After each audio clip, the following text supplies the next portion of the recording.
Okay, Lincoln Highway. Um, Maybe we'll start with our sort of go around, give a couple sentences or a minute or whatever of like just your general thoughts. How does that sound? Um, Sounds good. Soji, if you want to kick us off? Sure. Zach, this was yours, right? Like you. Oh, Yes. okay. Yeah, no, I really liked it. It was like once I got into it, it was like a very like smooth read, I think, compared to some of our previous stuff where, some things may have been laborious.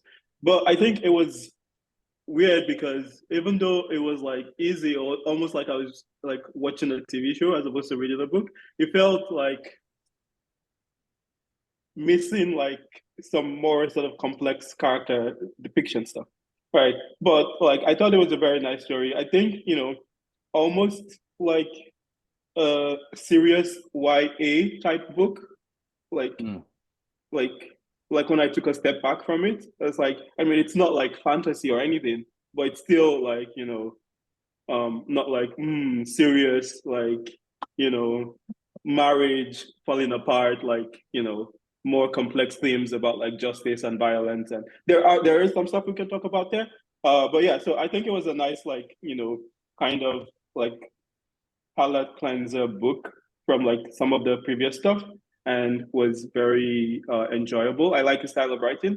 And because of that, actually, I um I think Zach maybe had recommended this and then I just took it down, but I also bought um Gentleman in Moscow and I'm like halfway through that now. So Great. yeah. My mother-in-law Awesome. is reading that in Farsi right now. Oh, Yeah. Tim, how about you go ahead?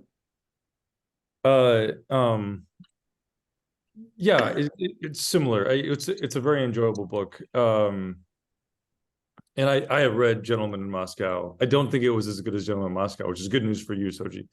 Um, okay. but it's still a lot of fun. I like you said, I like that the stakes are low.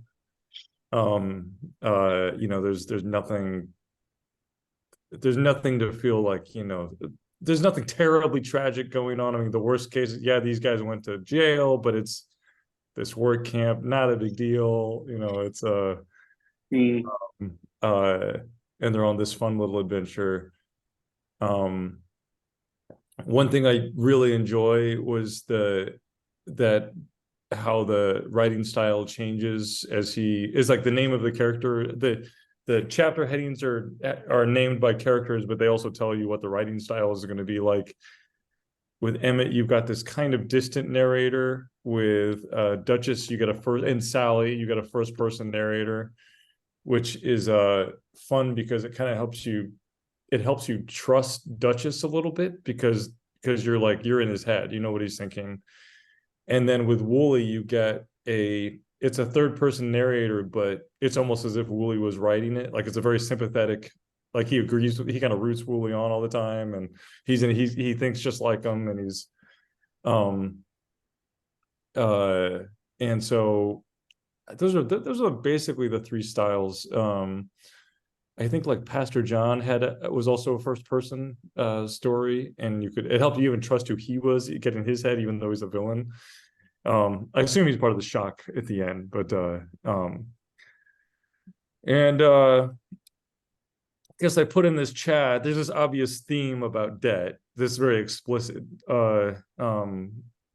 theme about debt, which they're not hiding. You don't have to go find it, but it just shows all over the place. Duchess makes it very explicit, and then there's always like accounting going on. People that have gotten so in debt that there was, literal debt that Emmett's dad has gone into literal debt and has lost his house, and then there's all this ongoing about who owes who and how they can repay it. Yeah. What do you think, Zach? So yeah, a little context. I read Gentleman in Moscow, and then I really enjoyed that and found a sample of the Lincoln Highway. It was just the first chapter, and I thought that was really well done. I like the concept. It was like exciting to think about this road trip and this journey. I think I was ultimately a little disappointed with the book. like it was interesting. It did have like a shallowness that Soji mentioned, that like it just wasn't as deep as some of the others we'd read, and I liked that depth. It was at least easy, you know, it wasn't painful and shallow. That would have been horrible. Right. It was like just a nice, like a beach read or something like that. Like I didn't see any really deep truths or insights. You know, there were a few things that like, you know, maybe I highlighted, but The Gentleman in Moscow, I feel like I highlighted a lot more things in my Kindle. You know, even it wasn't like, you know, Dostoevsky or something like that, but it was more close to that than The Lincoln Highway, for me anyway. But I could be missing like a lot of stuff, so we'll see, I guess. Yeah, that's my high level thing. I enjoyed it. It was okay. I probably wouldn't recommend it. Yeah, Oh, one thing I kept thinking actually was, oh, very Dickensian, like when I got into the middle. very It's like, what? oh, Dickensian, like Dickens. Oh, Oh, Like I haven't read like any. Oh, because it's like young boys like up to like some shenanigans, like so gave me like Oliver Twist vibes, but like American. hmm. Yeah, And also like the chapters are kind of short because like that's also very Dickens things as well. Well, not like the chapters are long, but like the sub chapters, like where you have yeah, like the character thing, it's like maybe, you know, very bite three size. pages. Yeah, yeah, exactly. And yeah, I mean, like yeah, like the young person point of view, right? That's like yeah, I mean, because is is um is like an old man, right? Like the writer Amor Tolls is like yeah, but it seemed believably like the characters, because like sometimes I feel like um older characters don't know how to like capture like the like you know magic of like youth and like being like having this kind of sort of free spirited approach to the world. But I thought he captured that really well. And like you know, I guess I'm thinking about you know similar stuff in A Gentleman in Moscow with like Nina, and like maybe just knows how to like get into the mind of like a young person. So yeah, I think he's a fantastic writer and uses a lot of nice devices to kind of challenge himself, and he executes well. It's just the alongside of that is the question of like, is there a purpose driving his writing? Like right, he's a good craftsman, no doubt, but like, why does this book exist? You know? You know, right, the I was thinking as I actually highlighted a lot of stuff. And the last thing I highlighted almost answers that question. It's Abacus saying, "How easily forget we in the business of storytelling that life was the point all along." Yeah. Most of my highlights are Wooly. Like some of them yeah. are like most of the there's all these gems in the Wooly chapters. I'm only gonna read one of them, but like one of them was like really kind of like really got you in the heart, which is what it's just it's always with this positive tone. Wouldn't it have been wonderful, thought Wooly, if everybody's life was like a piece of a jigsaw puzzle? Then no one's person's life would ever be an inconvenience to anyone else's. Which is like, you know, perfect thing for Wooly to say. Anyway. Well, how about we start with the debt conversation? Um, well, I actually have a question that I had written down, but I think it ties in very like a jigsaw puzzle to this question of debt, which was, what do you think of Duchess's moral code, and is he a psychopath? He's not a psychopath because he does care about other people. He's like he he's always talking about how he thinks Emmett's just the best.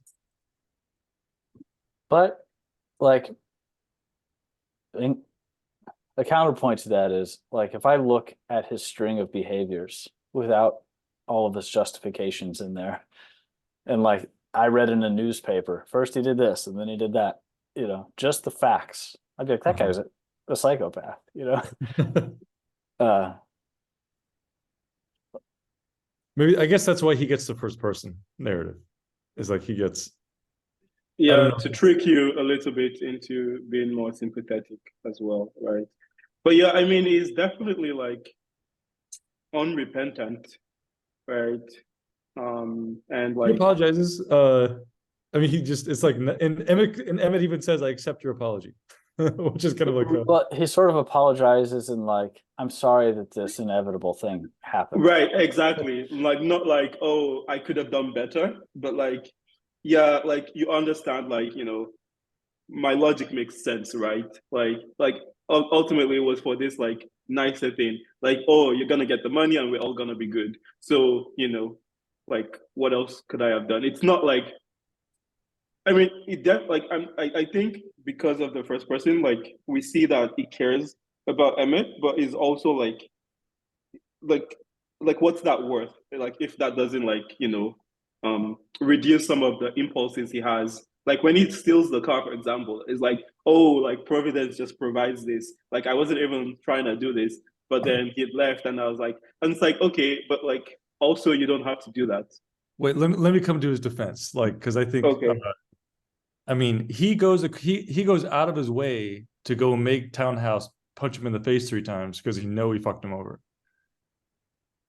Right. So But is that out of like repentance or out of like this like code that he has of like, yeah, you know I owe you one, you owe me one, right? Like is that empathy or just like some kind of like code that he lives by that like I think he's doing penance because I think he even says at that time, uh or maybe I don't know, maybe it's some other Townhouse, it's either Townhouse describing it to Emmett, or he's saying that uh I know I felt a lot better after hitting him, and I think he felt better too. Or at some or something like that. Like it's like he knows that he knows he's in debt, and he knows that he's this is the part that I think he's got a very weird code and a very weird way of looking at everything, but he's not a psychopath. He knows that he has to consider other people. Yeah, I guess it depends on what you mean by psychopath, and that's I should have defined that, I guess. But there is this interesting question at play of like the difference between feeling genuine empathy versus like a feeling of debt that you're repaying. Like I don't repay the bank necessarily because I want to. It's like I have a debt that I must, and I recognize the legal code and blah blah blah blah. But that's sort of different than like you wrong someone and you feel really bad for it. It's more just like coming to grips with the the natural law of things. And it seems like Duchess has a very strong conviction of what he feels is the natural law and moral code of credits and debts, and he's there to execute, not because he necessarily wants to, but it's just what a man does, And right. I did read like a Q&A with the author right before this discussion, and like he mentioned it, but it seems obvious also that this is very much is a story about coming of age and like breaking away from your nuclear family and figuring out how to be an adult, except for this is just like compressed in a very small time window where they're kind of forced to reckon with the world, and obviously their families are sort of like all shattered. So it seems like Duchess has really found his lane for how he's going to navigate this world. And yeah, I'll stop there. Yeah, I think if you want to do like a sort of psychoanalysis of Duchess, you can be like, well, like the circumstances of him growing up and like the kind of stuff that his dad put him through, like that kind of stuff, like can fuck up your moral worldview. And like Tim, I don't know if you got to you must have, right? Like you already know about like the surprise he plans for Emmett at the circus, right? Yeah. You're okay, right? Sure. So yeah, exactly. Very interesting name. Interesting name. Yeah. Yeah, but yeah, so I think that stuff like that,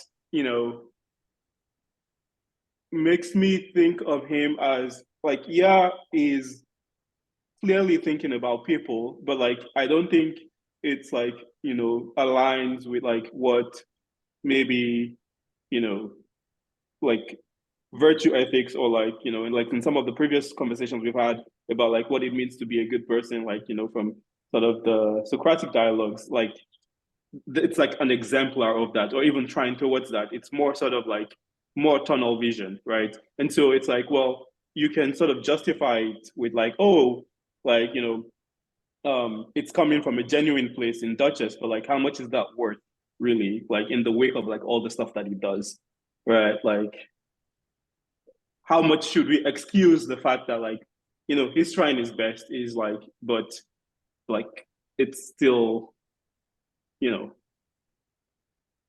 He's lacking in some way, right? yeah, And- exactly. Oh, sure. Yeah. Interestingly, Wooly is also very much lacking in some like innate way. I don't know if it's intellectual or what is going on with Wooly exactly, but he obviously is not able to behave normally. And it's kind of interesting to see the difference between those guys, because they're both sort of like lacking in some way and develop a way of processing the world and operating within it that are almost totally opposite. Yeah, They but also it had very feels, different upbringings. One was like rich, one was poor, and yeah, and I think to me it feels like Willie's like, and maybe this is just my own bias. Willie's lacking, and his like self justification is more believable, right? It's like, oh, it's just absent minded, like, like it like trails off what, like, can't fault him, right? Mhm. Whereas Duchess is like kind of intentional, right? and with the exception of a couple things like Tim mentioned with going and getting punched by the guy, like it's But awfully still, convenient that many of the things he did, although he provided this justification of fairness and moral code, it still seemed a bit like rationalizing for him to get what he wanted, you know? yeah.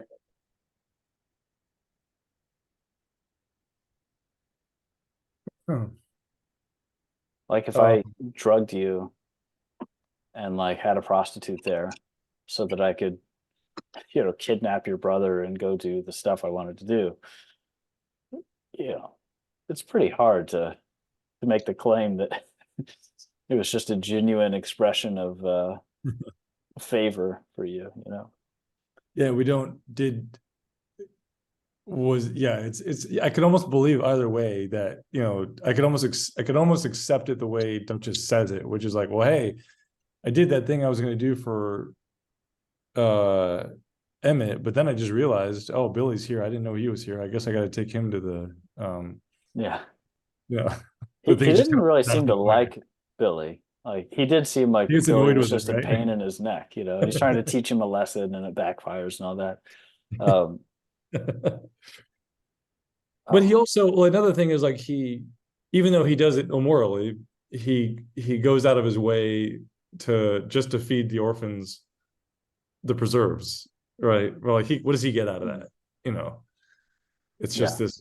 revenge of some kind, but yeah, true. What revenge? Who's he? Who's he? Who's he I'm getting revenge trying to over? remember the details, but didn't he like lock the ladies Yeah, into? but I thought he did that so that he could give the boys Yeah, the that's true. preserves. Yeah, I guess and he's even very the, much like if you want to make an omelet, you got to break some eggs kind of guy. He's very much willing to accept that eggs are going to be broken in pursuit of what he he just views. focused on the goal. Yeah, Yeah. whatever he's got a plan and he's going to do it. And like he is willing to split the money within it. Like that is part of his And even keep an accounting of all the like pay back all the that's expenses. true. I guess I'm willing to concede he's not a psychopath, although his track record puts him very close to acting like a psychopath. But I mean, it tells like if is it um you're kind of getting to what is the value of not being a psychopath. Like, okay, you're fine. You're not a psychopath. Maybe a psychopath, maybe not being a psychopath isn't as important as I thought it was, because he does, you know. Yeah, I guess it's almost like the damnation of his moral code. It's like if your moral code, following it strictly, results in you acting something that looks like a psychopath, then your moral code sucks. There's the problem with your moral code. Yeah. Yeah. Right. But it's fun how it's a really fun you know, pattern the author has of like, he'll have Duchess completely fuck over Emmett, and then he gives Duchess the microphone, and Duchess just talks about how great he thinks Emmett is. It's just kind of fun. It just, I don't know, it just makes it all funny, or Let's say more about debt. I can't remember what you posted. I know there was a screenshot, but what else is there to say about debt? well, the thing that just came to my mind was that Emmett seems to have a feeling that he owes Duchess something. That like he kind of has this, he seems to understand Duchess's moral code in a way that only he understands it, you know, which is why I think it's easy for him to, you know, accept his apology for everything he's done with just, I'm sorry, okay, I forgive you, whatever. Anyway, But he very much wants to get away from him too. What's that? He wants to get away from him too. He knows that he That's true. will not change and that nothing will come but trouble. Or maybe that their mutual friend that Duchess gets to hit him, like sort of convinces him of that or something. Like, you need to like steer clear of Duchess. Yeah, but also there's like Sister Agnes tells him that you need to take care of Duchess, like that. You know, the Duchess's Sister Agnes is telling him, like, you know, he's a good guy, and there's like a sense that she's saying that you have an obligation to, he's your friend and you need to take care of him, you know. I thought that was more sort of like, I mean, I think I read that as more like set him straight as opposed to like take care of him. Yeah, maybe. Yeah. Like, yeah.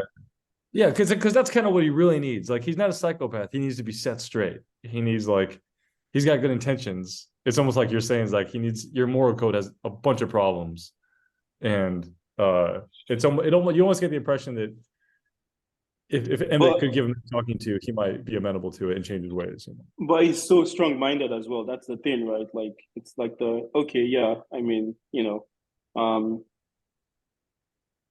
when you're on his good side, you know, like all these like shenanigans can be like super helpful. Like, you know, like I believe he was the one that like took the stuff. Was it Oreos? I don't remember exactly. Yeah, the Oreos. Like, right. Like, he had them plotting against Townhouse, and then he, like, you know, made sure that like Townhouse would not be in trouble for that, right? Like, because of like the racist guys, right? But then like and so it's like, well, if your interests are served by, you know, Duchess's like strong moral code, then like, yeah, because he's a very wily guy and he's very smart, like, then you're fine, right? But like, if you're even just like slightly, you know, not exactly aligned, it will, like, you know, fuck you over and throw you under the bus. It's dangerous. Like, it's dangerous. Yeah, exactly. But like, you know, from his point of view, with good intentions. Yeah, and like very generous, because I mean, the scene in the prison is all his buddies like, why did you take a risk like that? Are you crazy? And he's like, no, this is an opportunity to take risks like that. Right. And then I think part of the other thing that like breaks his moral code is like, you know, believing in this like debt balancing thing allows him to, like, you know, sort of punt to the future like some of the strong moral considerations that he has to have, right? Because like, oh, it's just debt, I can like pay it back later in the future, right? And yeah, but I think that so back to an earlier point, it didn't strike me as like Emmett was like, you know, I mean, I think he was definitely trying to like leave him. And then also I think Emmett was like faced like really big repercussions for not controlling himself, right? Like super early. And I think his attitude towards Duchess was more dictated by that, like by the sort of like by him, coming to terms with like his actions and what he'd done, and like him promising Billy to like be mindful, count to 10, like not act rashly. I think that was more what allowed them to see eye to eye for most of the book. Not really that like, I mean, yeah, like um, when they were roommates, they got along like roommates would, and like they had like bonding moments. But I think like once the road trip began, like I don't think Emmett was like, oh, I still like him. It was more grating, but it was like, oh, you know, I'm not the kind of person that lashes out. I'm the kind of person that's like, stoic now and like takes my time and blah blah blah.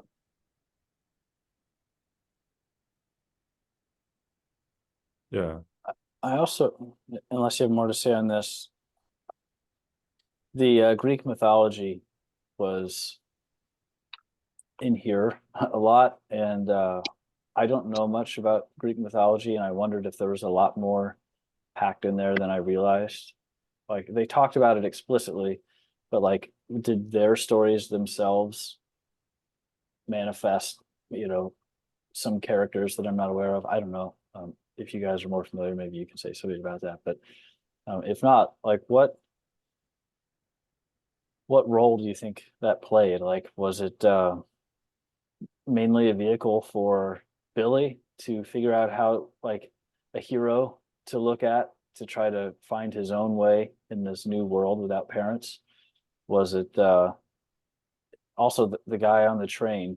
Uh, what was his name? Ulysses. Yeah, Ulysses, who seemed to be really taken by the parallels of his story and the Greek Ulysses. Yeah. So anyway, I'll just stop there, just planting a few seeds. That was a fun part where Billy's like, he's like, oh, I'm named after Ulysses S. Grant. He goes, I don't think so. Yeah. Yeah, I didn't get like a ton of like obvious parallels um to the actual like Greek stories, but I'm trying to remember. It was mostly Achilles and Ulysses, right? Was there anything else? That's all I picked up. And Yeah, even Achilles is only when they're, I mean, it, it's always very explicit. I mean, mostly I think the whole thing is like it's an odyssey, you know. yeah. And Um, they literally get blown off course. They're yeah, like I don't think there were like sort of like undercurrents. I think all the allusions were pretty explicit in the book. Like I don't think there was like, like deep literary themes that like, you like inspect to get, but also, like I'm familiar with some of the Greek myths, but like, not very like intimately familiar. So yeah. like stuff may have also gone over my head, but like there wasn't anything that I was like, huh, that makes me think about X, right? It was like, oh yeah, you just told me what I should think about. Okay, Yeah. cool.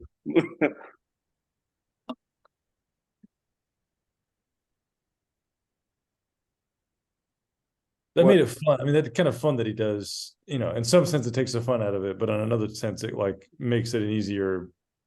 He's like, here's another way you can enjoy this book. Right here, here it is. Mm. And what about Abernathy and like the role of that book in the book? Did it symbolize anything? Does it mean anything? Was it just like a vehicle to, I don't know, like why was Ulysses even in the book? He needed someone to save Billy when Emmett wasn't there.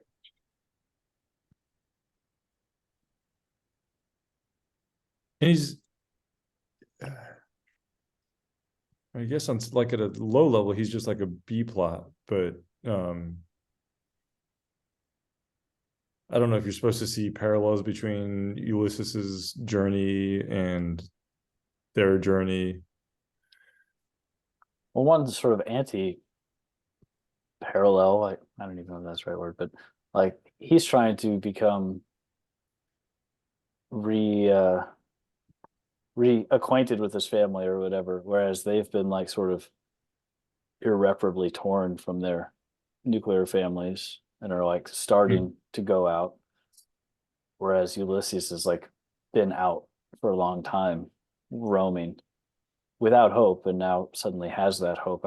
I don't know if there's something there, but Well, that's interesting. Like he's been 9 years without hope when actually he does have something to hope for.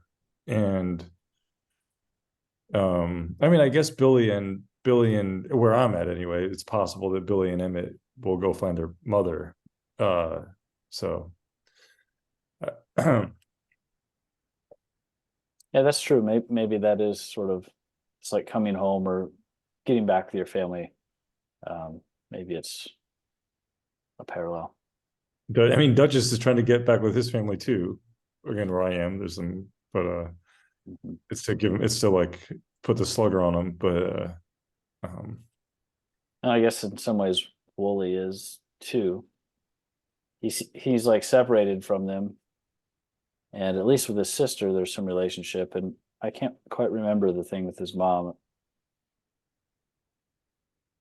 What was it? Can you guys remind me what was the rift there, or was there a rift?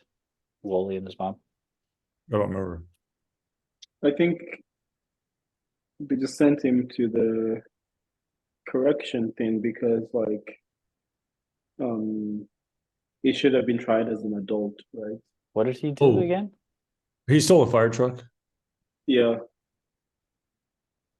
He stole the fire truck because he thought he was again, it was a moral code thing. It was like, oh, I should return this fire truck to somebody lost his fire truck, but it resulted in the stable burning to the ground, all the horses dying.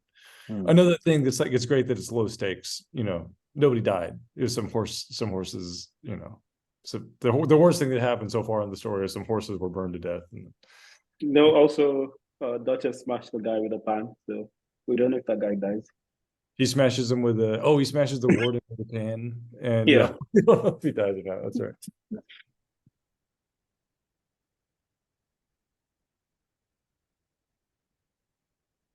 Well, He's like Willie in that sense, where he's like, he goes off on the tangents in his mind of like, and just amazing to see a thing that was made for one purpose, but is entirely suitable for another. It kind of sounds like something Willie would say too. But on the topic of Ulysses and like what his storyline was, right? I mean, I guess it was a way for them to get to New York like safe.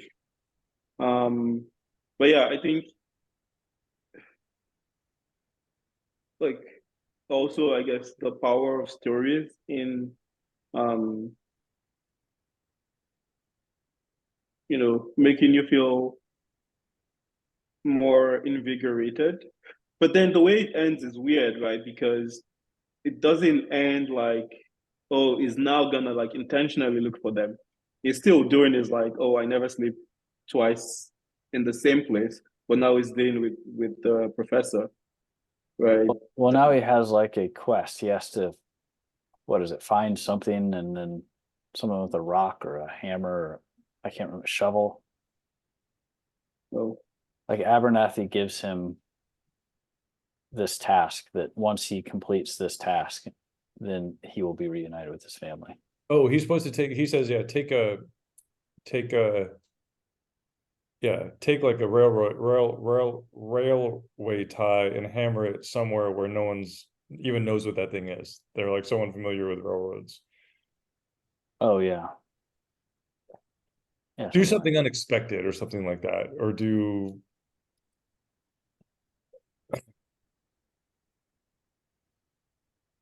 But yeah, it's a quest.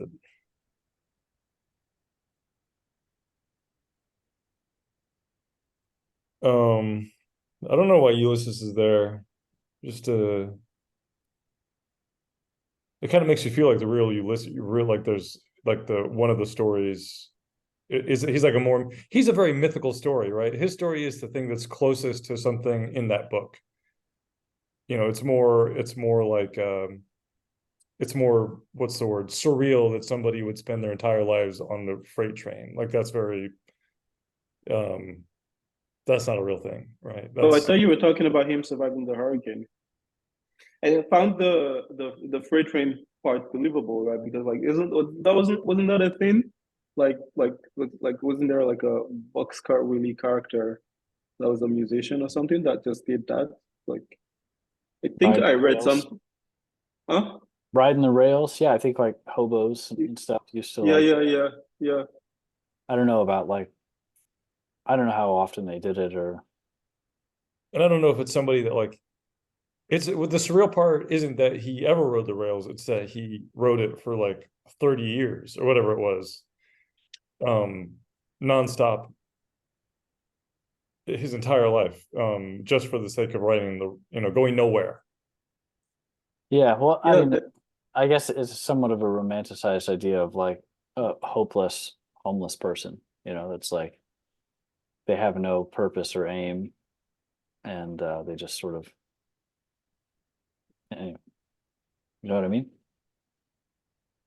Yeah, well, I didn't get that was it was like an intentional, it was like it was a quest without a solution. It was I didn't think he was, I don't think that like Ulysses was, incapable of getting a job if he wanted. He just somehow, that's why I say it's kind of mythical. Is that he just decided that he needed to be on the run forever.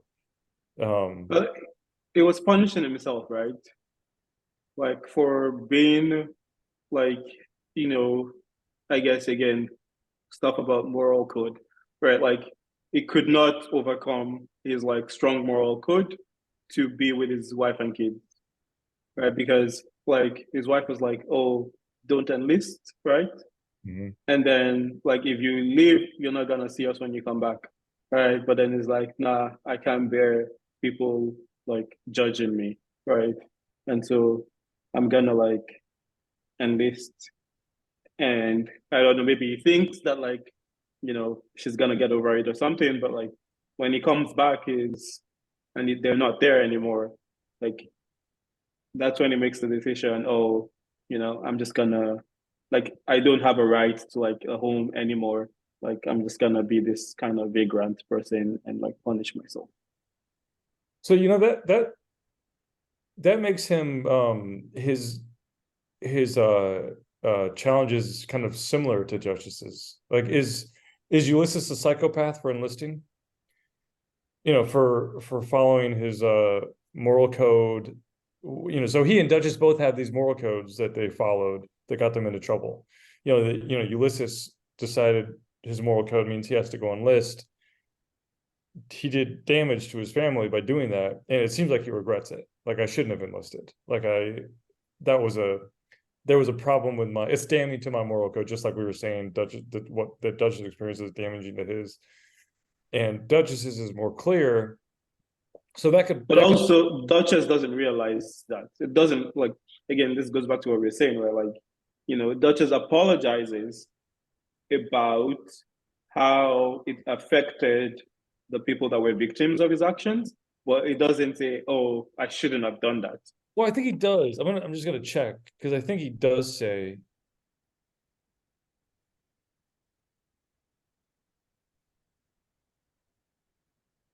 He said, "I'm sorry. I borrowed the Studebaker without asking. I kind of, I stranded you and Lewis. I misjudged your interest in the caddy. And I screwed up your night at Mobel's. He says I showed poor judgment, which is kind of what we're saying about that's basically what we're saying, right? Is that his moral code is misguided. He's making poor judgments. I don't know. I think you did a good job as Duchess's lawyer, but I'm still gonna send him to prison. That was Thanks. the judge. Yeah. One thing we were saying about the author being kind of explicit, and I could see how people who like depth could sort of view that as a check in the con column. But one counterpoint is that Ulysses' story, the hobo, is like, in my opinion, and Tim sounds like he might disagree, it's a much more realistic version of that story of like quote unquote modern America that could personify the myth of Ulysses in a way that like if I just read the story of Ulysses and there's gods and whatever, like I could maybe see some wisdom in it, but it would seem like really surreal. But then to see like a kind of American story of like this guy that ends up a hobo roaming around and losing his family because of XYZ, that to me seems a much more like practical or real life example of embodying this kind of story. And you know, I'm sure you've heard the claim that like everyone is living out one of these myths. It's just sometimes you don't know which one. And it seems like he was like living out this particular myth. And I see. No, I buy that. Like, so you're kind of saying like it's a rewriting of Ulysses. Like if it was written today, like, you know, what would that look like, right? Like where we don't believe in gods anymore because that's not like in the background belief system, right? But like, you know, we still believe in like hurricanes and like people having moral frameworks and racism and things like that, right? yeah, it grounds it more in like Yeah, yeah, yeah. modern Oh, vernacular. isn't that kind of what magic realism sort of is? Like it feels kind of real, but there are things that are really unreal about it. And to me, it's unreal about what Ulysses is unreal in just in his actions, even though they're possible actions that You don't think someone would do that? it doesn't fit. Yeah, I don't think that's a real thing somebody would do for their whole lives. It was only like 10 years or something, right?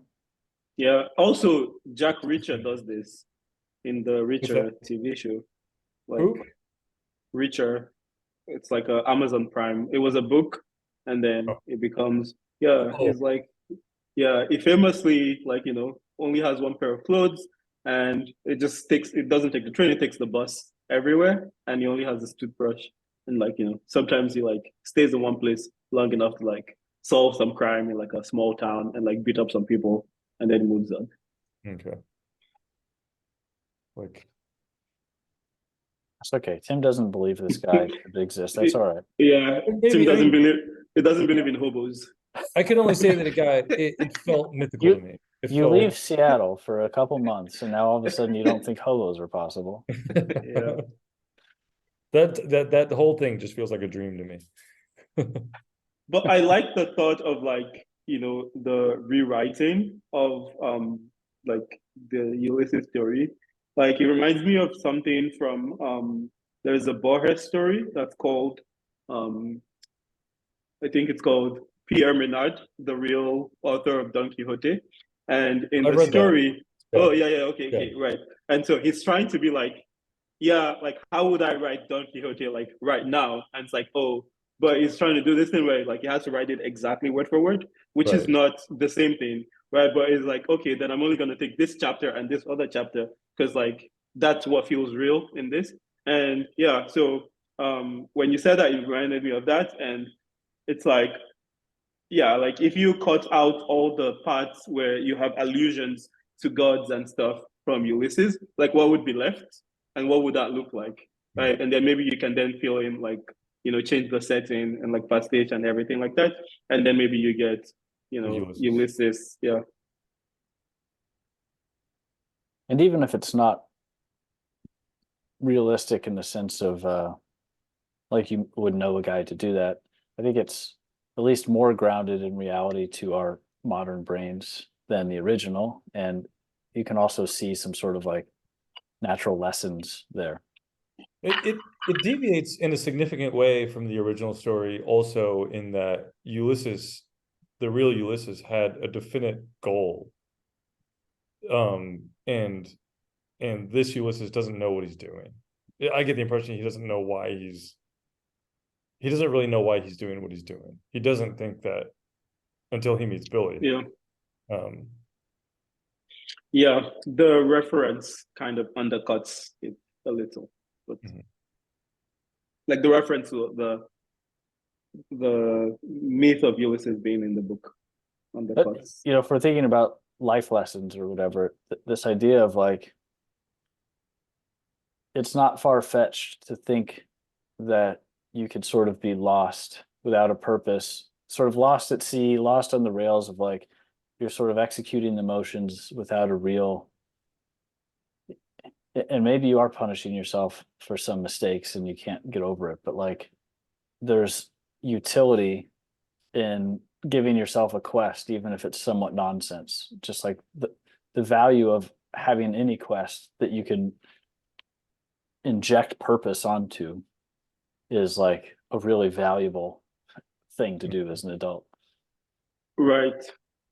But the part that's difficult is like the epiphany, right? To come up with the quest or to accept it, right? Because yeah, like when you're kind of astray or like lost or whatever, like does it feel internally in your head like you're lost? I don't think so. I think it feels normal, right? I mean, Yeah, like just if you maybe discontent. right, yeah, or just like not exactly like fueled by purpose or anything, right? But just going through the motions, as it were, right? But then, like I guess the point is like having those kinds of moments of epiphany is really powerful, and then like reorienting around the particular quest then helps you feel more like an agent, like like a hero, literally, And right? then, and But then how do you precipitate that, right? yeah, because Duchess is like a counterexample of like, well, just following a goal and a purpose is Right, not necessarily like it's not enough to have a goal and it's not enough to have a goal and a moral code. Like they need to be a worthy goal and it needs to be a good moral code. right. Doesn't Duchess say when Billy is describing at the beginning, like the house he wants to build, he kind of says that his goal sucks? That like no, this house needs to be much. This house is not worthy of It was small-minded in $1,000. some way, yeah. Yeah, this goal sucks. Yeah. But I mean, like Duchess is, someone might say like, yeah, being what's the name of the restaurant that he's trying to recreate for? Lunello's or something like that. Like, Yeah. Like I could also be like, yeah, that sucks. Like, having a restaurant where it's like all fully booked out all the time. And yeah. But I think the thing is that like those goals are very personal, right?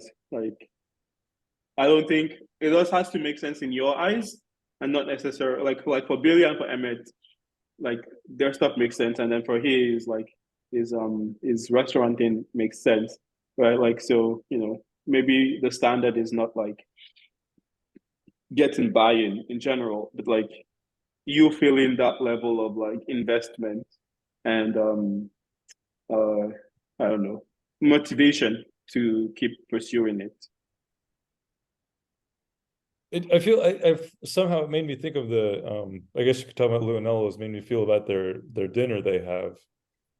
And that scene it feels like everyone's sort of met their goal, even though that wasn't their like, well, whatever you guys are doing, this is where you're supposed to be right now. You guys are supposed to be having a great time at this dinner. And Duchess somehow knows that.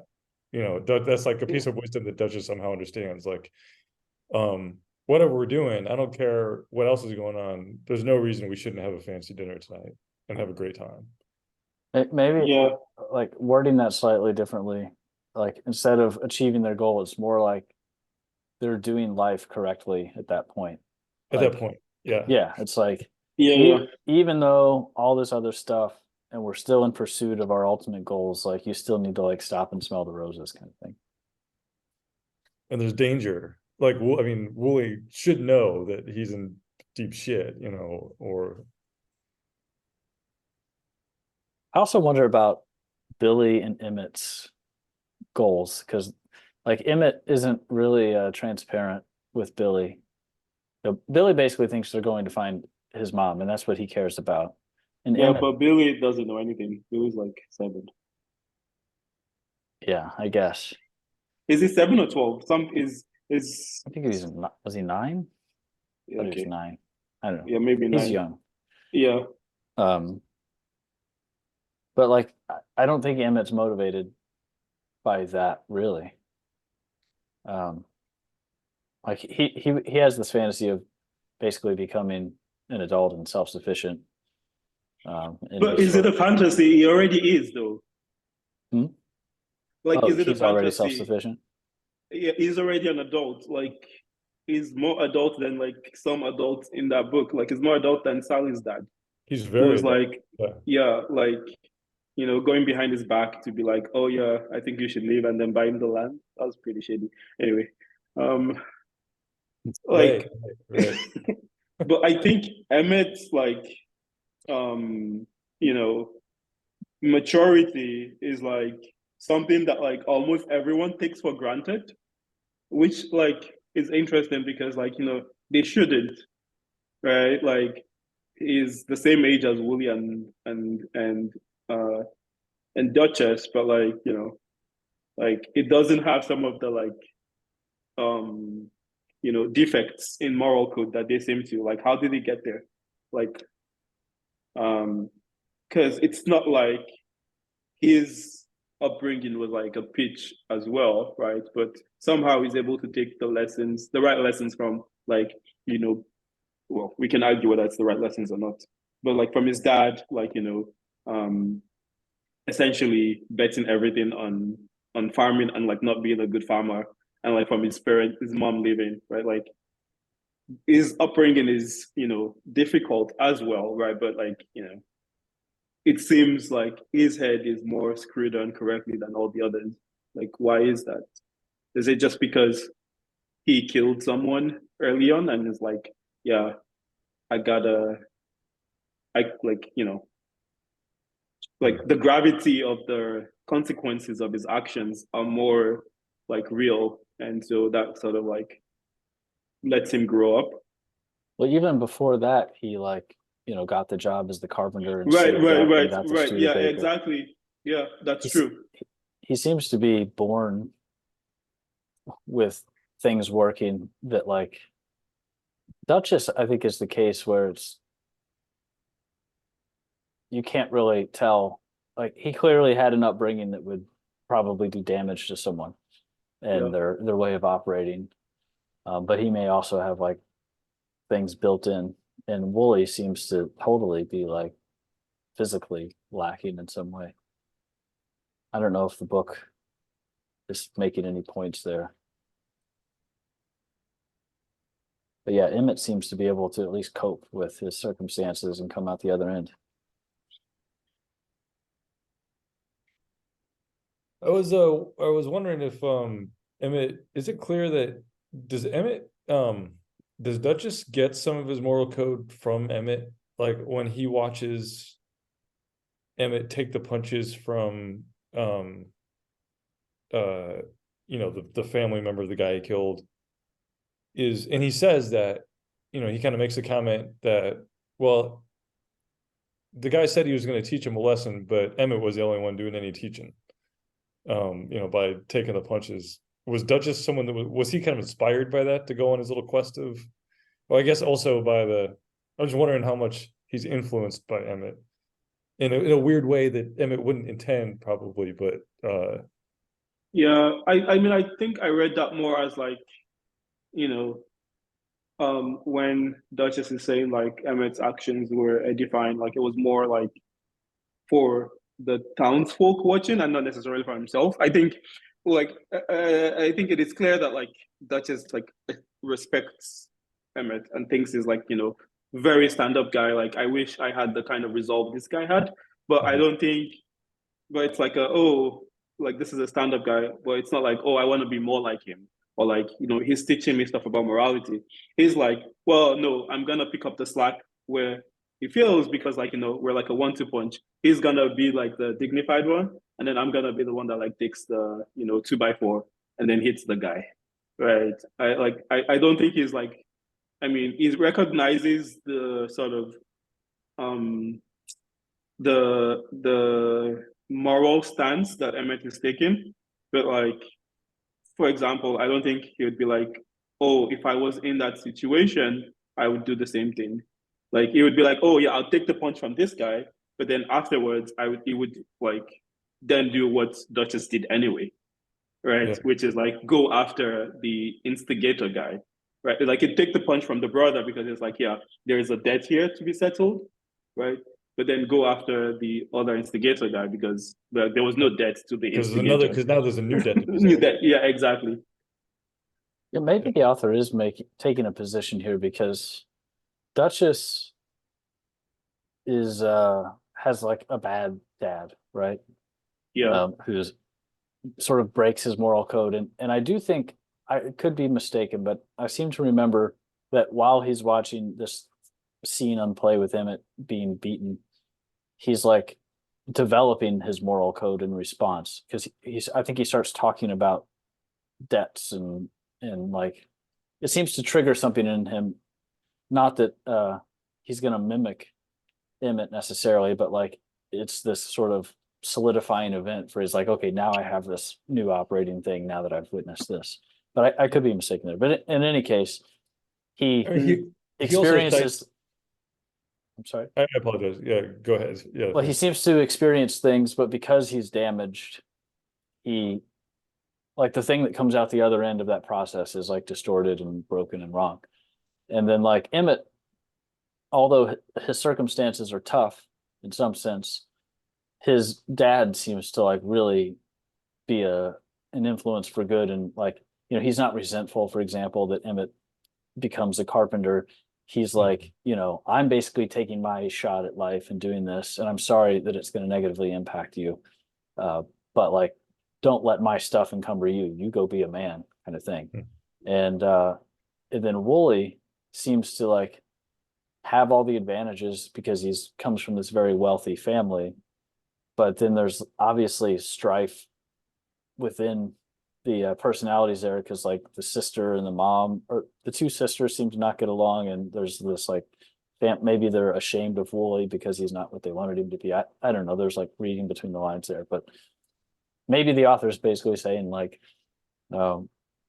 your sort of parents and upbringing are what matter, and like even coming from tough circumstances you can have a strong moral character to get you through, whereas like if you damage them in these other ways, no matter they're rich or poor, it's gonna like not lead to good outcomes.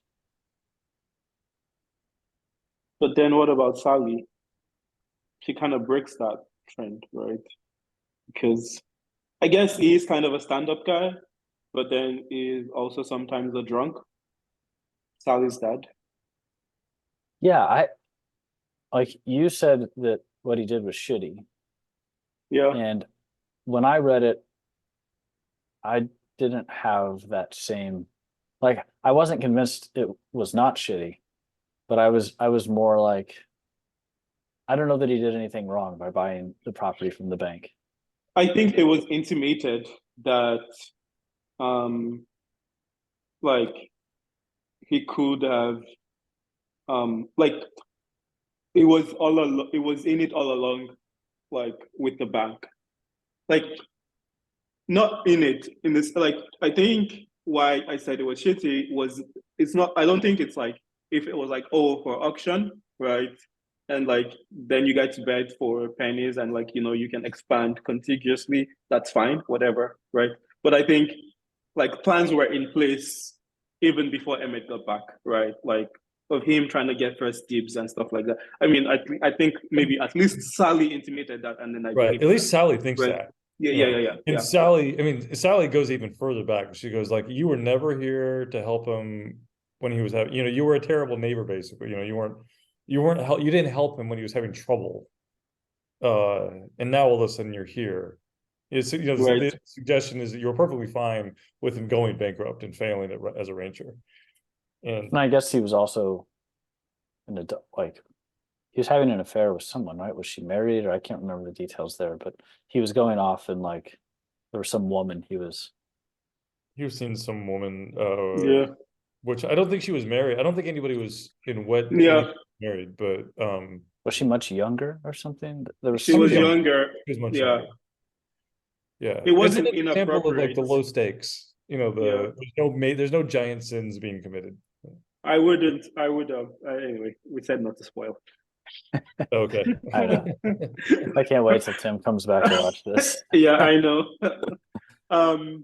One other thing though, like from earlier, was like I really did not get the feeling that like when Duchess watches Emmett, it was like solidifying his moral stance or like, like creating it in any way. I think it was just like that was like an opportunity for him to narrate or do exposition on an already formed stance, Yeah. as opposed to like it's crystallizing. Because he does cite, I mean, he's the first time he talks about debts is he's talking about what Sister Agnes told him about debts back then. Right. Oh, It's still, I still kind of what did wonder- Sister Agnes say about debts? Do you remember? it's something about, well, it's like it's basically the same. What does she say exactly? I'll look for it. Yeah, like if I think about sort of the Christian idea, like the mistake that Duchess makes is he's the judge and the jury and the executioner, right? He's like, I know that this was an infraction and that there's now this imbalance, and I'm perfectly okay with correcting that imbalance. Yeah, in the way Duchess is Nietzschean. Yeah, there you go. What's that? And I was like, in the way Duchess is Nietzschean. Oh, oh, yeah. Creates his own values. Yeah. He's Yeah. making his own value system. Yeah. Mhm. Whereas now I'm trying to think through Emmett, like, is he more accepting that things are outside of, like, he accepts a more humble role, maybe? Like, certainly his event, there's like this element of randomness of like, Yeah. he did do something that was wrong. He shouldn't have hit him, but like the consequences were not sort of adjusted to the size of the sin, perhaps. And like, regardless of that, he still has to take that burden. I don't know if there are other examples either for or against this interpretation of Emmett that I can think of off the top of my head, though. Okay, here I found it. Yeah, she says, I finally understood what Sister Agnes had been talking about. In the course of our lives, she had said, we may do wrong unto others and others may do wrong unto us, resulting in the aforementioned chains. But another way to express the same idea was that through our misdeeds, we put ourselves in another person's debt, just as through our misdeed, they put themselves in ours. And since it's these debts, those we've incurred and those we're owed, that keep us stirring and stewing in early hours, the only way to get a good night's sleep is to balance the accounts. Yeah. I think where it becomes like, and this is all well and good, right? It's just like for Duchess, it's like, oh, he decides when it's a misdeed or not, right? And also not before he does the action. And this is the biggest contrast, right? Like, because like from Emmett's point of view, even when he feels justified because of his promise to Billy, oh, I'm gonna count to 10, it doesn't like do stuff, right? It's like, okay, you know, on like I guess until later when he like punches Duchess, but even then it was like, yeah, like I counted and I'm still angry at this guy. So but yeah, I think Zach is like kind of aligns with your reading that like, the like would Emmett be more like Duchess or like less adult or like have somewhat less of a what's the word I'm looking for here? Like acceptable moral code if that guy didn't die.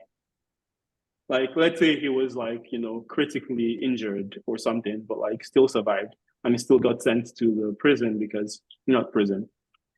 The form. The reform home labor camp, more or Yeah. less, right? Like, would he be more impulsive? Yeah, I think that's the word. Like, Duchess is more impulsive, right?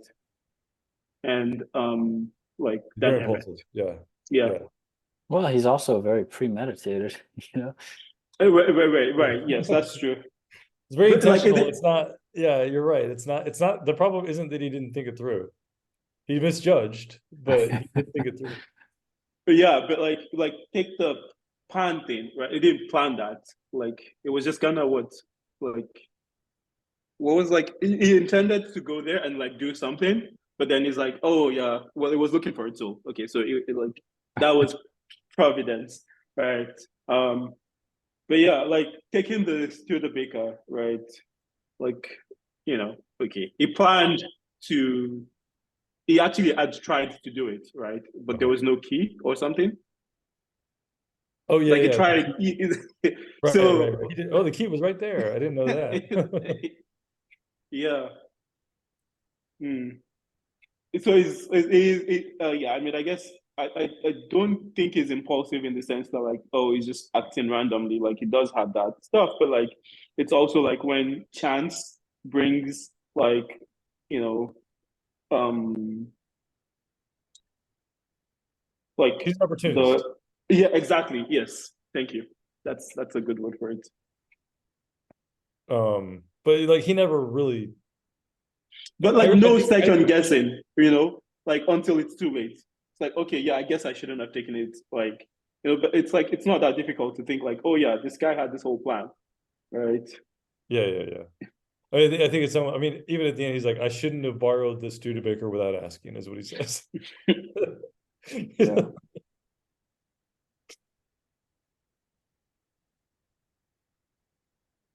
Any other topics? I think my last couple were basically like, how about that ending? So they don't really No, apply. I want to talk about Wooly actually, and I think, um, I think maybe Tim, you said this earlier about like you highlighting a lot of parts in Wooly's Yeah. sections. I didn't really highlight much, but the parts that made me think, huh, interesting, were a lot in Wooly's parts, right? Like especially, when he's talking about like, the point of school and like, how his sister's husband acts and like things that adults want. And like, I mean, it's still in the sort of like uh very woolly kind of like, what's the word I'm looking for here? Not absent-minded, but like uh sort of Simple is one word I would use. simple, but like yeah, just like jumping from like association to association. It's not like making like a, like logical argument, right? But it's like doing free association, right? But still, like when he talks about oh, like why can't you have a day that's like a different day that's not just like any other day, right? Like, and like the point of school being like to prepare young people to have days that are the same all the time, right? I don't know if you guys remember that part. So I don't know if that also resonated with people. I don't think I have a question, just that like, but yeah, I found Wooly kind of deep sometimes, Yeah, like exactly. He with has the a lot of, questions he brought up. yeah, I Yeah. mean, he has a lot of like all these just observations, and he says in some ways he has wisdom that nobody else has. Um, like oh, when he gives him his watch, when he gives Billy the watch, he goes, oh, this is too precious of a thing to give away. It's like, no, this is too precious of a thing not to give away, or something like that, Right. Or he just, yeah, he's always it's funny that he always wants to go. There are some things that are simple, like he always wants to go see Abraham Lincoln or statues of Abraham Lincoln. I don't know if there's any wisdom there, but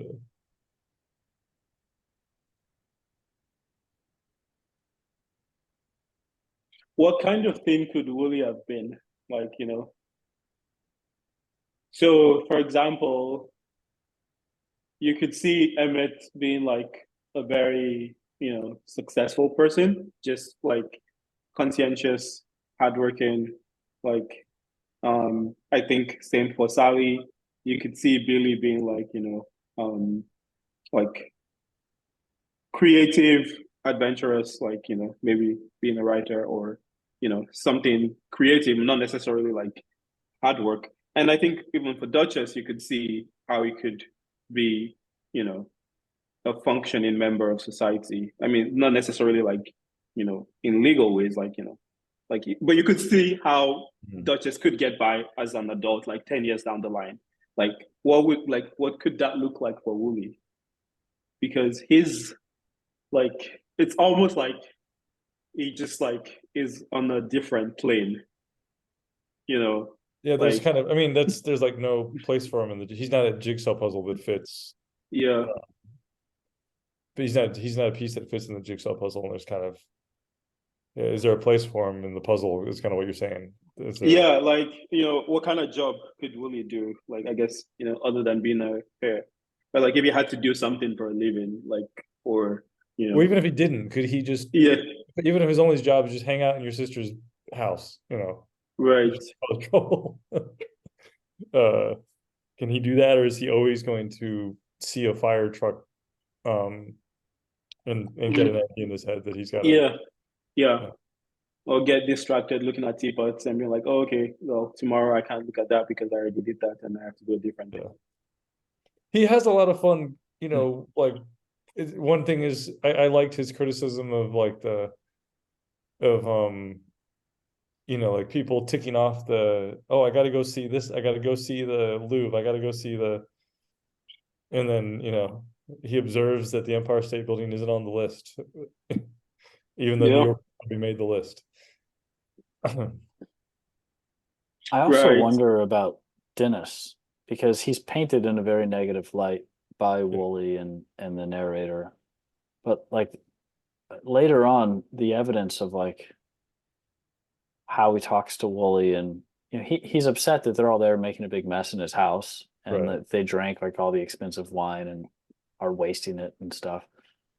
And I think he sits Wooly down and he tries to like set him straight to reuse a phrase we already said of like, dude, you've been given all these opportunities and we've tried this, we've tried that, and like get it together. And it doesn't strike me as like someone who's totally uncaring or like, just wants to sweep him under the rug so he can move on with his life with his sister. It's Right. like he is actually He wants to help him. behaving as a normal person would in that situation, I think. Right. It's just an observation. I don't really know where Yeah. to go with No, it. Yeah. no, yeah. No, yeah, I don't think he's like a bad guy. I think he's just like a very serious adult. But I also don't think like his intention was like, oh, like I'm trying to help you. I mean, I think he was just like releasing anger and like saying stuff, right? But I mean, some of that stuff is stuff that you would say if you wanted to like set someone straight, like in a tough love kind of way. But yeah, I mean, and I think he definitely thinks that Woolie's sister is too gentle on him. And so maybe it's also like part of like, oh, I have to compensate for that because, he's a guy and like, otherwise like he's gonna keep like it doesn't want to essentially indulge Woolie in his like, you know, being a kind of different sort of fellow. Also, was it made clear why Woolie was taking meds? I assume it's because he's got mental problems. Well, yeah, but like specifically which ones? Because like when it was on his when he was off his meds, like um like he just yeah, I'm trying to think of like what the difference was when he was on versus off. I think when he was on, he was able to like maybe focus more. When was he off? Like when he drove to see Lincoln, like when Oh, he really? stole the Studebaker from Oh, he was off his meds then? Okay. yeah. Well, yeah, he was very absent-minded. Like he parked the car in a weird place. He left the door open. Yeah.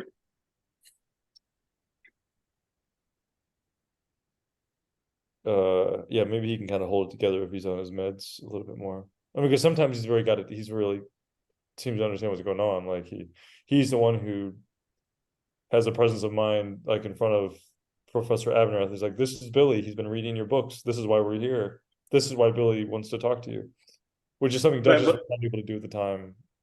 because he was shocked. Like, I mean, Billy was shocked. This is my idol. Like, Duchess was like, "Oh, yeah, I thought this was not gonna happen," but then, Yeah. like, yeah. And I think Willie was the only one that was like, like not in it with like different agenda, right? It was just like in the moment, right? Whereas the others had something else like preoccupying them. Maybe the characters are all kind of like, in a way, they're always covering each other's blind spots, you know, or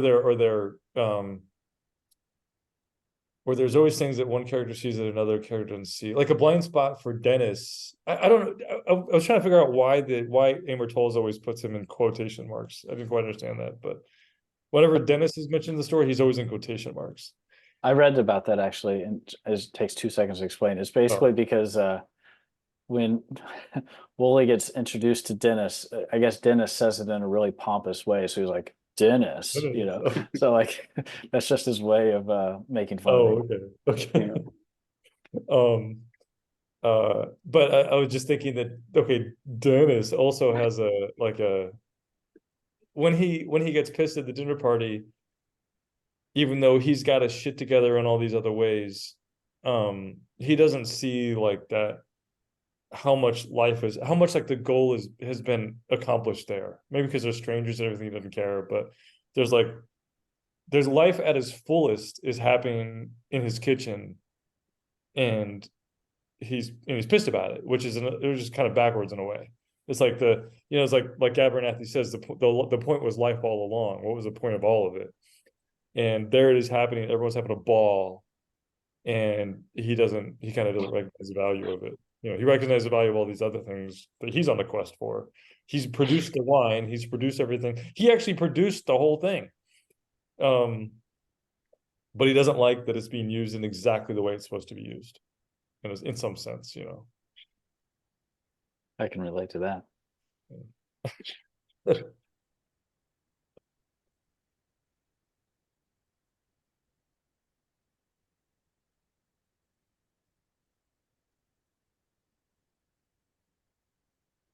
You guys want to talk about the ending? No, No. we've done so good. Yeah, Okay. yeah. All right. I'm trying to think if I had any other themes. I think I wanted to talk about Sally. Oh yeah, because you said, what did Sally owe Emmett or Emmett owed Sally in the Right, because Emmett was very kind of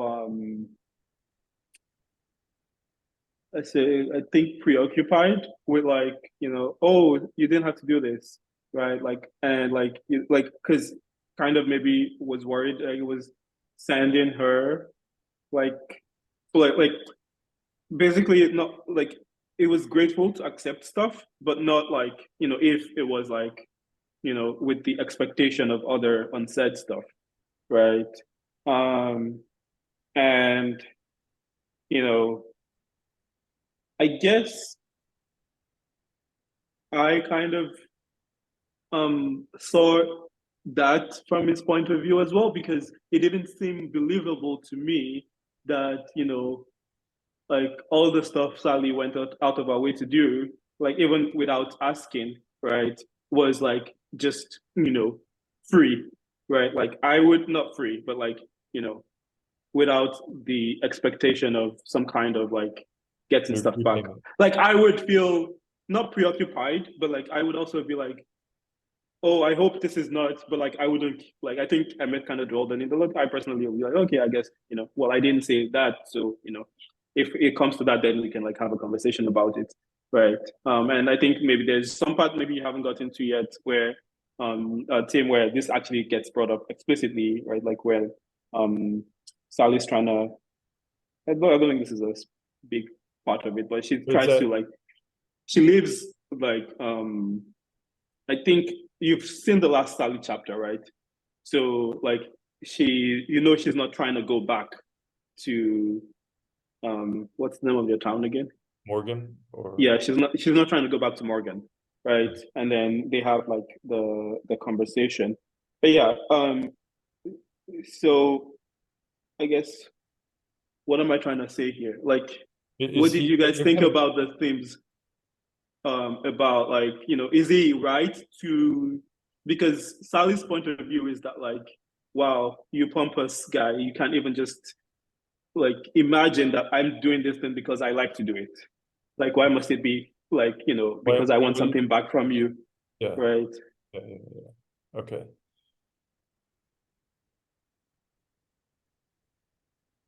Yeah, like, well, I mean, I remember she shows up and he's like, what are you doing here? And she's almost insulted that, like, oh, I don't know, I'm worried about you. Right. No. So that's the kind of thing that's like, okay, you drove all the way specifically for him, but then also like when like he said, oh, you don't have to make the preserves. She's like, yeah, I know, but like, I like making the preserves, like, and it's not about you. It's like, okay, which is it? Uh-huh. Yeah. Yeah. Yeah, I mean, it makes sense that Emmett would be cautious to like not want to lead her on because it seems like Right, he doesn't have the capacity to think about an intimate relationship, and it seems to him like he's starting to walk a path that will result in that, and like that's his way of going like, wait a minute, like I'm not making any promises here, I'm just trying to right, survive. And then she's um like, where do you get off assuming that? It's like, right, well, it's kind of a reasonable thing to assume. uh right. yeah. Like, because she's like, yeah, I mean, why would you assume I want something from you? Well, it's like, okay, it makes sense. Yeah, I mean, it seems like one of those things that is very common of, it's not talked about, so therefore people are Yeah, free to fill in the blanks, and but then they talk about it, and I still don't know whether I believe her. I mean, she basically yeah, says she's just like along for the ride and wants her own thing. Maybe that's true, maybe it's not. I don't know. but she could have done that herself. Like, why attach herself to Emmett? Oh, it's, you can still have like love and feelings for someone without it necessarily being uh like an intimate marriage path. This is true. I mean, yeah, She takes care of her whole life is taking care of people, certainly, or at least her dad. And Billy also, she seems to have an affection for him, wants to make yeah, sure nothing bad happened. But yeah, She's got, I mean, she's someone else with a moral code, a clear moral code, like this religious code, which she breaks sometimes, even though it's like, she breaks in these trivial ways, like she lies to the church guy to find, oh to get. yeah. They talk about that a little bit, don't they? Of like how she justified it to herself or something. yeah, Yeah. That, like, well, there's something built in you're not supposed to you shouldn't have wine either, but you can have a little bit of wine. In fact, it's in the sacrament that you should have some of it. So if you could lie in service of the Lord, then Hmm. So are we to believe like when she leaves Morgan, that's just like using like she was gonna do that anyway, but that was just the excuse? hmm. She seems to have some kind of realization. I forget what she says. I think it's to her dad, or maybe it's to herself, of like, if I'm going to be taking care of such and such, then, and I forget the then part, which is probably the critical bit, but she seems to have like some sort of fed up epiphany of like, I need to start my own life, basically. Right. This is Right, yeah, because they have the blow up, right? And like the dad like says, oh yeah, I've kept my mom as even as you did non-traditionally female things. You've always had the lip on you, blah blah blah. I don't Say maybe that one more that's the time. because she has the argument with the dad, right? Where the dad was like, yeah, you're not acting like a like, good woman, right? And he's not said anything because, she's always been like maybe I don't know where it says it's not his place or like he's just kept mom because um like after the mom died it was like difficult and they want stuff to be between them, right? But like she can't keep talking like that, like she needs to know like when to be in her place and like how to, I guess, lessen herself in order to, I guess, one would assume, find her husband, right? And then she's like, yeah, fuck all this. And I guess that is a very natural tendency of like um individuating yourself from your parents and family, of like, there is this power difference, of course, of growing up, and then like once you become an adult, you have to sort of break away and do your own thing. It would become unhealthy to like either of those two of saying of like either I'm now on equal terms as my father, which seems unrealistic, or Right. I'm going to be like subservient as like this kind of a wife, homemaker, kind of a daughter, which is just weird. So I guess she had to leave. The idea of her what you maybe she wanted to leave anyway, or what maybe she would have left anyway, made me think of this. I guess it was the people who shared that Rich Roderick videos on Nietzsche. That he had this whole. I watched that whole lecture series, and one thing he says is he's talking about people in the Christian world, about how they. I don't know if he's saying Nietzsche said this or that he just, I kind of forget, or if it's his own observation, but like that, they've got this new, it's a, I guess like a slave morality. So it's like reacting to stuff, but there's this moral code that everyone has now, this Christian moral code, and in a way, which is different from like the Greek era where people just kind of did what they wanted. But he thinks it makes people a lot more interesting because everything's so much more subtle. Like they're still trying to do people still do what they want to do, or they find ways of doing what they want to do, but they have to do it. They have to navigate their own moral code to find ways in which they can do it.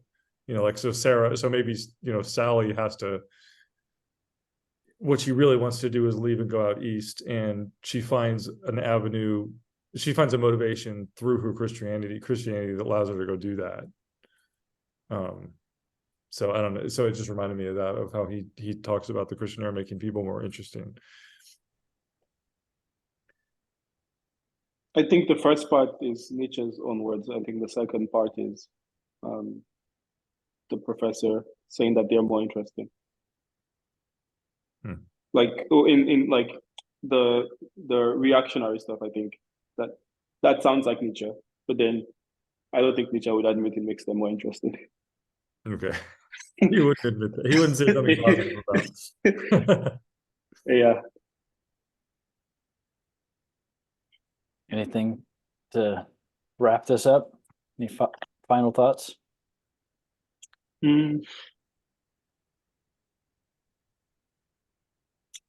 Okay, I don't want to end on this, so someone should like say something after this. Okay. But I found Billy annoying sometimes. Like, so did Duchess. Yeah, I guess. That's true. Yeah. Yeah, I guess Duchess and I have that in common. Wow. Now I'm really starting to see his point of view. Maybe we're more similar than I thought. Well, also the Pastor John, I guess, found him a little annoying too. Gonna toss him out of the train. But that was mostly Ulysses, though, right? What's that? Also, I mean, like the Pastor grudge John was going to throw Billy out. Oh, no, right, yeah, that is true. But that's just to steal his coins. And I just thought like I guess I like the part where Billy is like, oh, we have to go to California, and he like does all this like the logic stuff, right? But everything is really just based on like it does have this like logical thinking of like, oh, their mom is in San Francisco, but that's all just based on like still like this axiomatic hope that he has, like the mom is there, right? Like that's not really based on anything, right? And he's trying to convince Emmett of it, and Emmett is trying to like be more, I guess, reasonable about like, yeah, we can't assume that, right? And like maybe it's better for us to like keep like just confront what we know to be true, and then try to make the best out of it, and like it's gonna take care of him. That kind of reminded me of like stuff from my own personal life, and like how difficult it can be to like have maybe a more adult perspective, but then communicate that to someone that's younger and feels like they know what they're doing.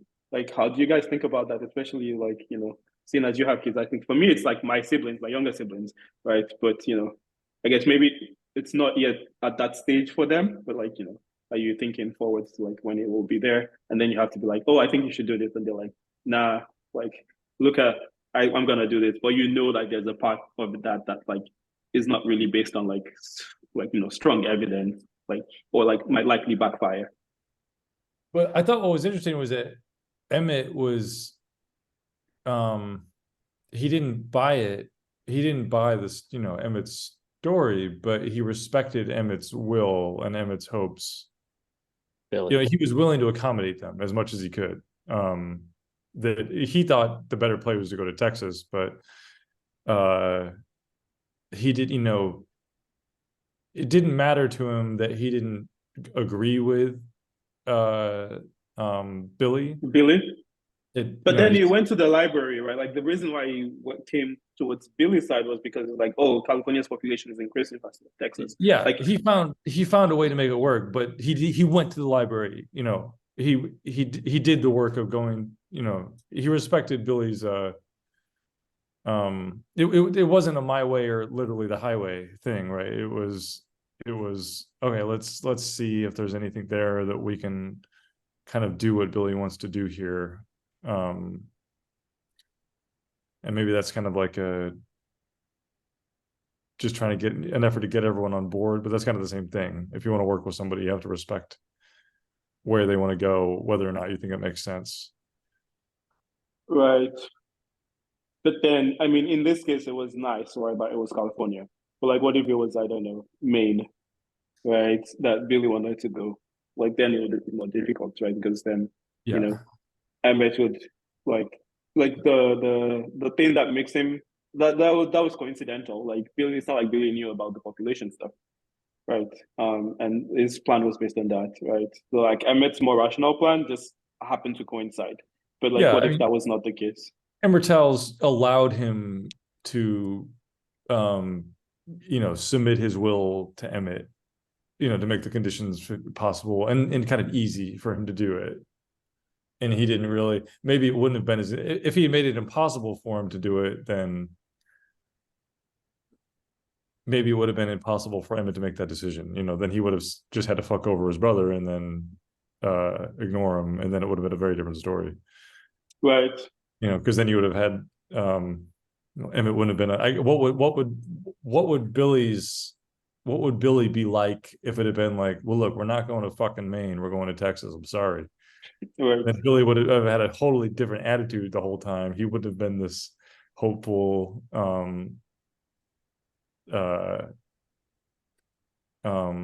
excited kid,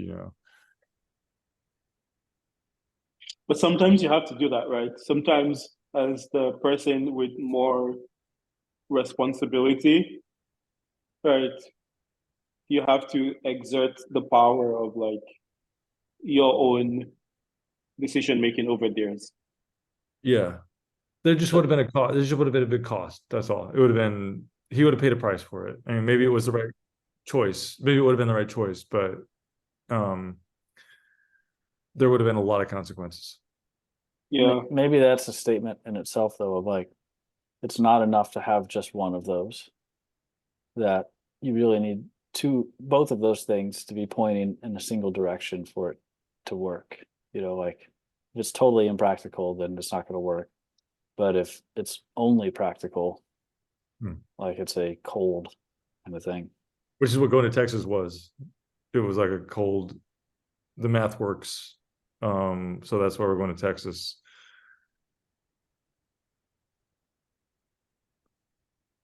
Yeah.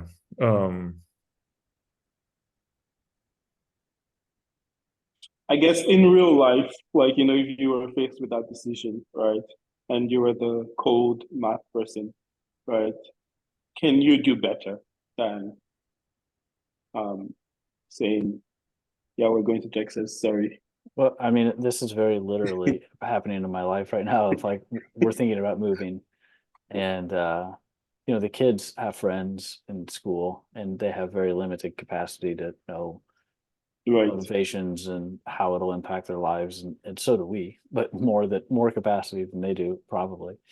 And yeah, it is a tough call because they're going to not like certain elements of it, and it's going to cause some discomfort or even emotional pain of some type. But man, that's what's hard about being an adult. Yeah. If only your kids could disagree on commit. Yeah. Yeah, I was thinking that too. And there also are times where, like, I think a good parent will shut down their own judgment because, obviously it's an important skill to be able to like make your own decisions and learn from the consequences. So like even when you can Right. see the pit full of snakes on the path they're walking, sometimes you just have to let them walk it. And I'm sure people less controlling than me are better at doing that than I am, but I'm sure your kids force you into it, particularly when they get older and like teenagers and stuff.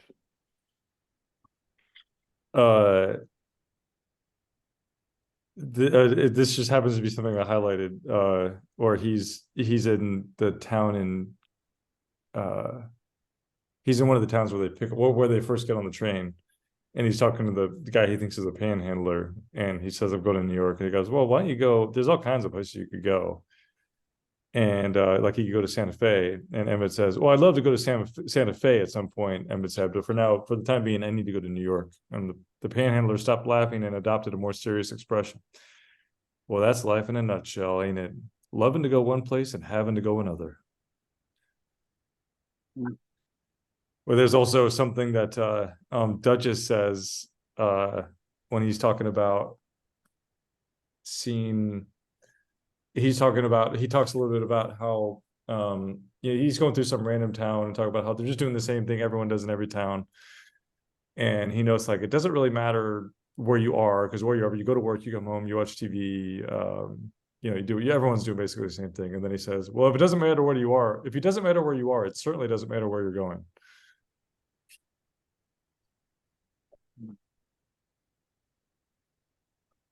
Yeah. Well, I will say, I think having this discussion, I like the book more than before the discussion. Like it somewhat changed. Every time we've had these. Yeah, I was gonna ask, has there been a time where you disliked it more after the discussion? The book is shittier than I thought. That does happen it's funny because that does happen sometimes to me with like you watch a movie that's good and then you read a book review and they convince you that actually it wasn't a very good movie. It's like, why? 5 seconds ago I liked this movie. Yeah, I think the biggest like delta for me, like pre and post discussion, was Travel with Charlie. Yeah, like upwards, of course. Yeah. I mean, maybe I just enjoyed the discussion. Yeah. Right. Yeah. We should just not read any books and just do discussion. Yeah. Right. That's basically what this is about. A vehicle for discussions. Yeah. I'm trying to think of another. I've already forgotten all the books we read. Travels, Echo, Underground Man. Most recently, Zarathustra. The There's Bet. another one. The Bet. Yeah. Oh, Zarathustra. I read that book and I decided that Nietzsche was just ridiculous. And I was about ready to just never read about it again. And then the discussion was pretty good. And then I ended up watching all those lectures. And don't know where I am now, but it was definitely worth. I'm really glad I learned something about him. I'm going to stop the recording and we can keep talking because I wanted to bring up something else. Okay.